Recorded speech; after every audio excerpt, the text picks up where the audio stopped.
So we're gonna replace the upper wishbone on Honda Accord. This is Type R, but all 1999 to 2003 Honda Accords are same as Type R, so it doesn't matter. So it's quite quick process if everything goes well, basically, if everything separates like it should. So I'll show you the quick way to do it, basically, and some tricks at the end how to set the right height for this wishbone and everything. So first thing we need to undo is this ABS sensor, the cable.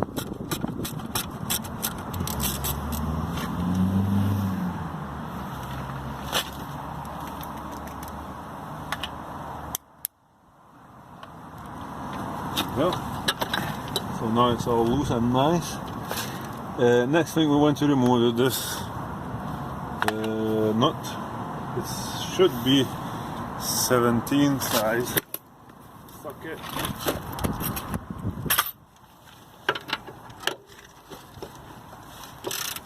Do that. Just like that.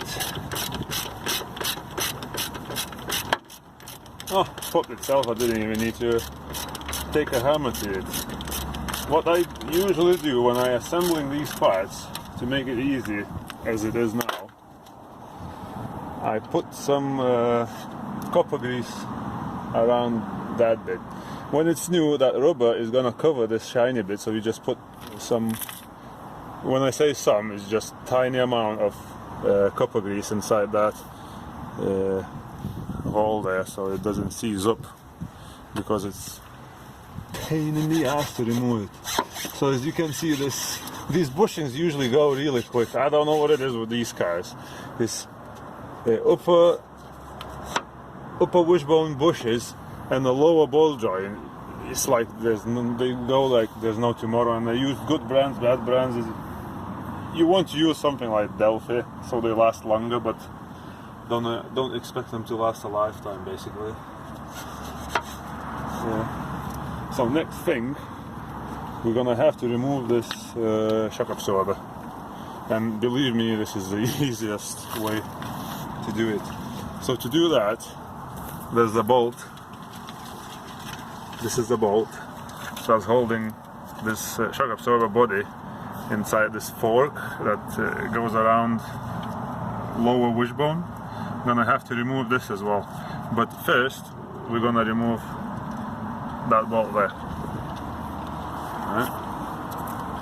That bolt should be 14 mil size sockets. It's a Japanese car, so they like even numbers, not like Germans. So it's usually 14, 12, unless the part's been replaced with aftermarket parts, and sometimes they go like 13, but usually if it's Japanese car, it's gonna be like 14, 12, and so on, 17.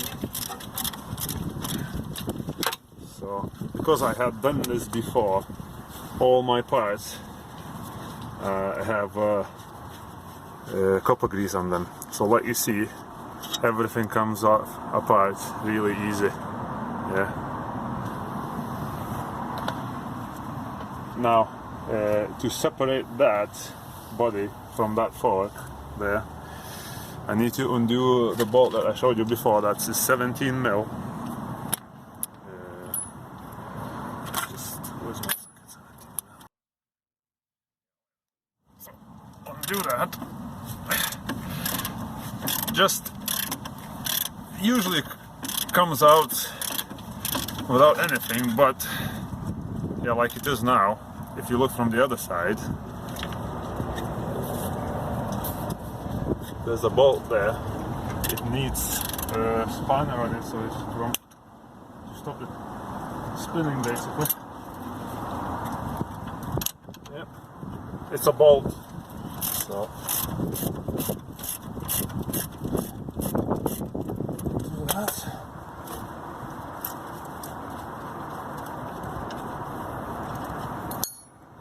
Now, to remove this bolt, you can't, because there's some tension from the spring onto that bolt.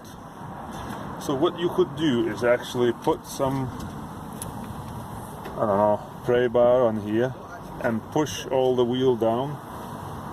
But what I do, I have this nice helper that I put on here, and basically what I do is push the suspension slightly down until that bolt, just slightly down, and that bolt becomes loose in the hole. You see now I removed it. Yeah. So we're gonna leave that jack in there. It's bottle jack. I like using it because I usually work on my cars on my own, so I need a helping hand, because if you're using a pray bar, so basically one hand, our neighbor is driving the car, sorry about that. One hand you're holding the pray bar, another hand you're trying to undo a bolt. It's really hard, so this guy makes it easier. Anyway, now we need to separate that fork from the shock absorber.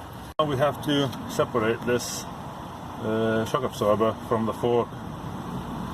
So what you do is just knock on it, knock it down.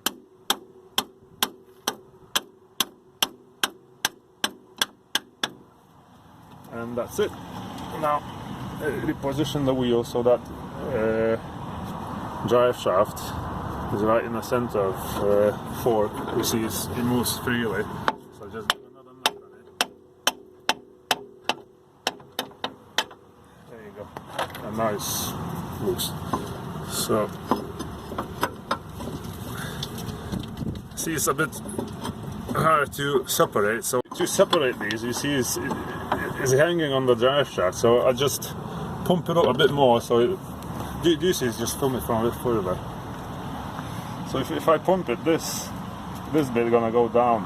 Do you see? Just a little bit. So it's all now loose. A bit more. There you go. Alright, so once that shock absorber is hanging in the air, now we have to undo them bolts on top. So they all are this 3 bolts 14 mil and 2 bolts 12 mil.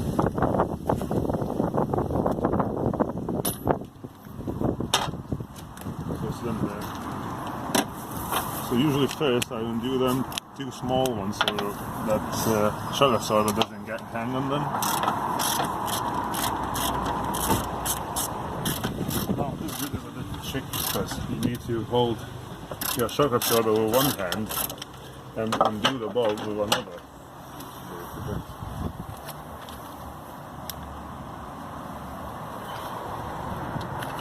After you've done that, go down here, and then basically, oh yeah, right. So it goes down like that, and out.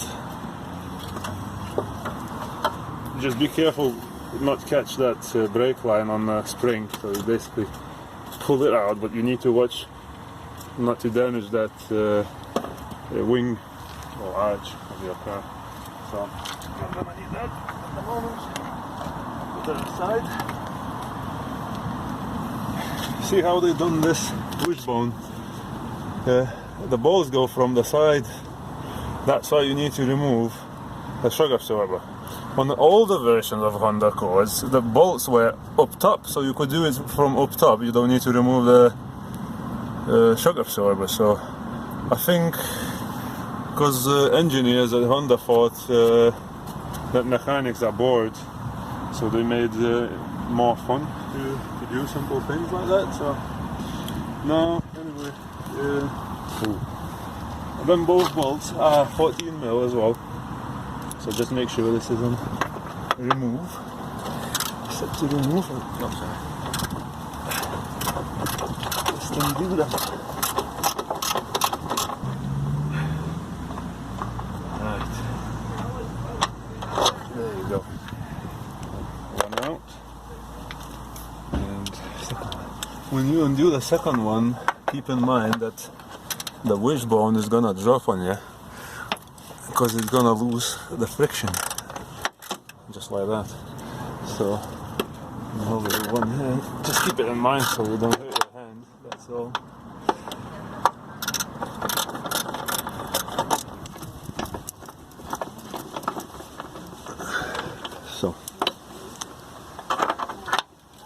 that's that. Just to note, when you're separating these two things and they are stuck together hard, I know I'm replacing it with a new one so I can bang on this bolt, right? Just make sure that the part that you got is actually the right one before you bang it and smash this bolt, and you can't reuse it anymore. Because what happened on the other side, I was trying to do the other side today, and the wishbone looked almost identical, but it was wider and it actually didn't go in. So good thing I didn't damage the thread on this bolt, so I could reuse it. So tomorrow I'm gonna replace the part because it was a wrong part for some reason, I don't know.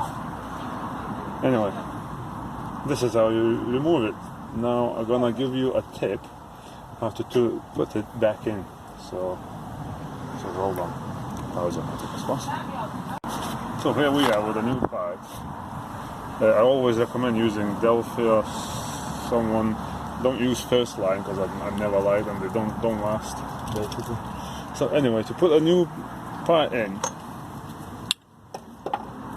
you're gonna simply place it in that place of the old, obviously. Mr. Obvious. But what I don't want you to do is tighten it yet, because as you should know, when it comes to suspension bushes, right, you only tighten them when the suspension is fully loaded. What it means is that car must be on its wheels on the floor, right? But then you go, whoa, if shock absorber is in the way of the bolts, how am I gonna do it with wheels on and car? So there is a tip, right? How to do it right. So, right, how to do it right. So we're just gonna knit these bolts so they fully in place, but we're not gonna tighten.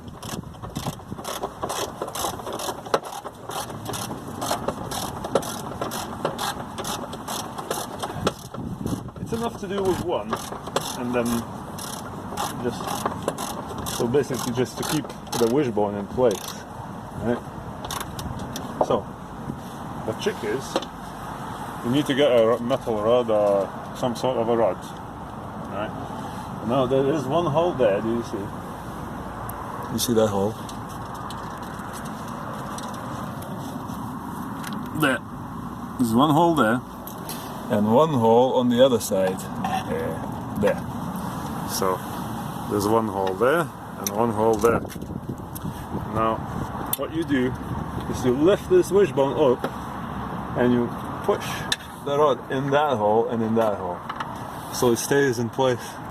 And now what you do is rest the wishbone on that rod, and that's how you set your wishbone, your upper wishbone. Or before you lift the car, you could actually visually check what place of the height is your wishbone and hold it. Basically try to remember where to hold it, but this is how you're supposed to do it anyway. Right? You nip that bolt up,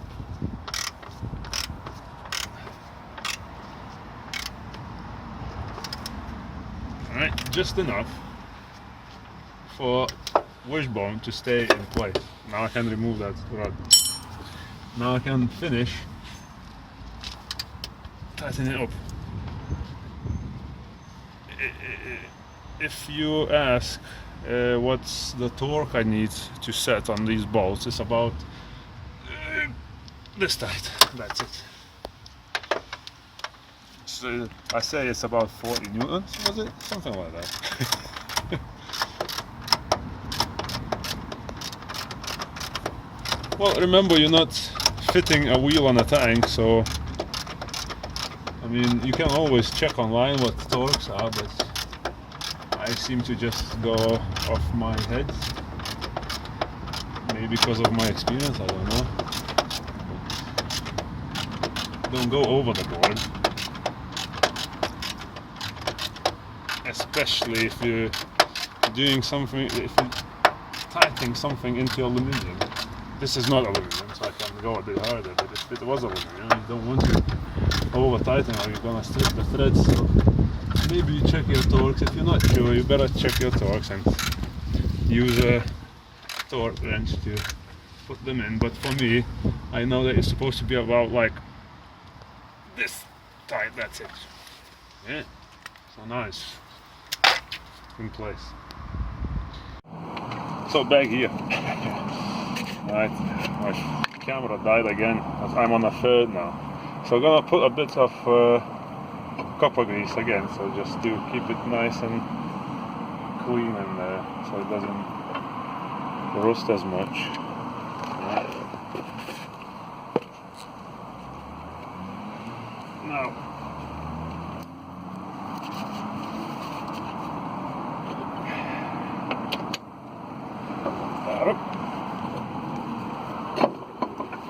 back in.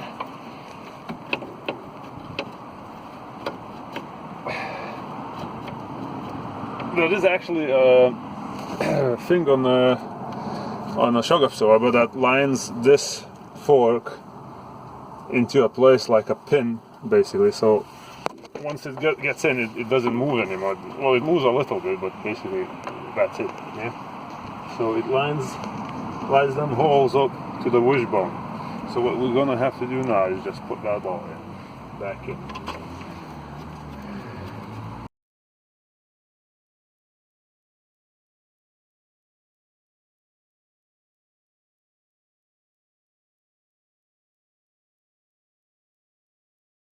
Right, so I put a nut on, but I didn't tighten it up, okay? Now I can finish tightening this bolt up because I couldn't get a leverage on. If I tried to tighten it up like that when that bolt wasn't in there, the whole shock absorber would spin. So now I'm gonna tighten this up. Again, it's about this much torque on that one. And now I can do this one, right? But I need to load the suspension. So what I would do, I would use this again. Or if you have another jack, smaller jack that's on the wheel. This is a 3-ton. I have another 2-ton, so I usually use that one. But now I can use this. Just film it from here, man. So I'll allocate it there under the bush. You see, and I'm gonna lift this until that top bit is gonna be above this rubber. You will see that it's basically gonna start lifting the car. So that's why I'd rather do it with jack with wheels on. But do you see how it's there now? Yeah. So I'm about in the right spot. So I just do a bit more. There, see, it's like halfway where that rubber is now, where it's set. Now that's it. So now I can tighten that bolt.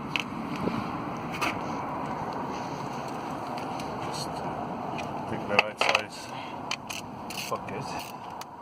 Right. So now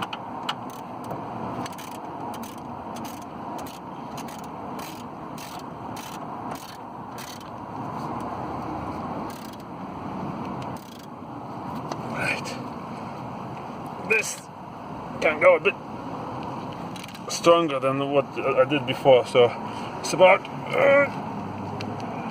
that much torque. Yeah, and that's it. Now it's a perfect opportunity to locate that upper wishbone into this top hole. So, oh yeah, like I said, don't forget to put some of copper grease just a tiny bit, just to, you know, so it doesn't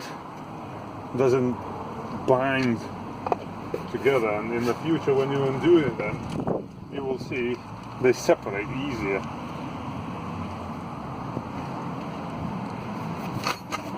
So